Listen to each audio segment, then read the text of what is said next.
Welcome yogis. This is a really quick little flow on how you can incorporate a few different variations of half moon pose. You will need a block, okay? Because we're going to use the block, and if you've seen some of my previous tutorials, you'll know that we use the block not because we're beginners, not because we have short arms, but because we value the practice and we value bringing the earth to us. This block supports us so that we can delve deeper into the practice. So get over any issues with the block and let's flow. So let me first show you what we're actually working up to. So the pose I'm going to take you into is, I like to call it dancer's half moon pose. So as we get into half moon, we then fold that back leg back and we can open as much as we like. Okay, so let me show you some warm-ups into that and some variations of that. So come to the front of the mat. Bring the hands to prayer. Let's just start with one sun salutation and we'll meet back at the top of the mat. Just be guided by your breath. So you're either working full chaturanga or your modified versions.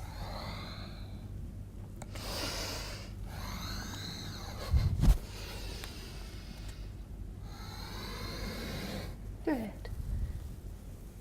So yogis, with this next round, as you step or jump your way back through plank, make your way down onto all fours. Good. Swivel your right foot beneath you so the heel comes underneath the hip and lengthen out your left leg. Take your left foot down into the ground and bring your right hand or fist, if it's any issues with the wrist, down underneath the right shoulder. Left arm lifts high. Breathe it in. Good. So the half moon prep is where we lift this leg now. Lift it up. That's the position you want when you're in the full expression of the pose. Leg is active. Foot, heel pushing towards the back of the room. Let's play with that variation here now. Fold the leg, top hand to the top of the foot. This is starting off with just a quad stretch here, where you bring the heel to the sit bone. Adding on, press the foot into the hand. Good, so that's a lovely opener for the shoulder and for the chest as well. Let's come out of the pose. Come back to the half moon variation. Lift this arm. Good. Now have a little play of bringing this hand into prayer. And there's a reason we do this, because the full expression of half moon pose actually brings both hands to prayer. So we play here, bringing that hand off the floor into prayer. Good. Eventually, with a few tries and practice, you'll get there. Let's come to the opposite side.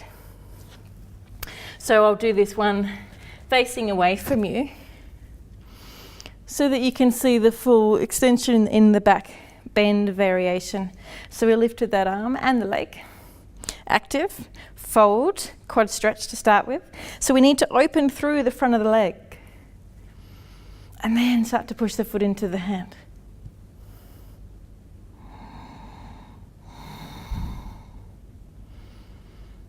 Yogis always noticing our breaths. Let's come out and then we're going to play with that variation with bringing the hand into prayer and then playing with taking that base hand off the floor. So this is a lot of work into the core. I actually find it a little more awkward doing it on the knee than coming into the full expression of the pose. But no excuse, we're still playing. It is, after all, a playful practice. Let's come into child's pose. Allow the shoulders to sink into the earth. Good. So yogis, find your way back to downward dog. There's a couple of different entry points we can come into half moon. Lift your right leg to the sky and inhale. Exhale, step it up. Good, ground the foot. So as though you're coming into warrior two, which we will come into, but see, I've got my block here. I'm going to bring it out, most likely on its high side. You might be able to work medium or low side, but let's start with high side. Come up first into warrior two. Good. I'm just going to bring myself back so you can see me. From here, lean forward. Now it's important to keep a bend in this front knee. okay, initially. So feel free while you're entering the pose and while you're new to the pose to keep a bend in there. With the back leg, we bring it up, right? So the same height, that 90-degree angle. So there's two options here. You can either step, as you bring the hand to the block, step that foot to the top of the mat, then lift the leg. See how my knee is bent? Or you can step right into it. Okay, so we're in half moon pose. Full expression. You're used to the arm up high to the sky here. So let's play with the prayer variation. Woohoo! Good. And now let's play with folding the top leg.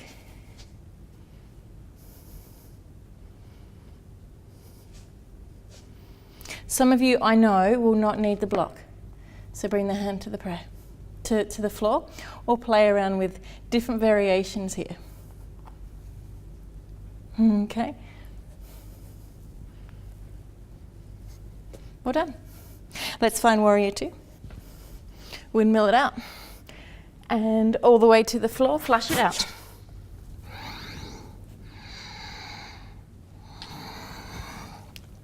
Left side, inhale left. Warrior two. Block position.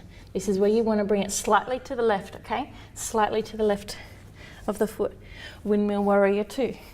Beautiful foundation pose. Now we know why we practice these poses all the time through our practice, because they're foundation poses that build the strength in the legs, in the torso, opening through the hips. Breathe it in.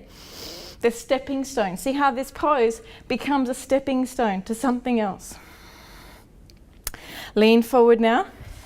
Hand to the block, either of the three heights. Step up. One step or as many steps as you need. See how my back foot is active? If I kind of just let it hang and dangle, everything's going to dangle. So everything's on. Good. So the spirit of the pose is stacking the hips. Hold on to the back foot, quad stretch. Open it out further, foot into the hand.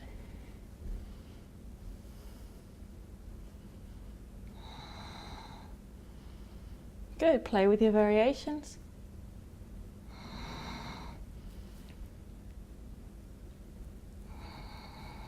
How important our drishti is here, our focus point.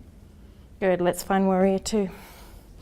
So I like to always advise students as you're coming into the pose, pick the drishti really early on and then keep with that drishti.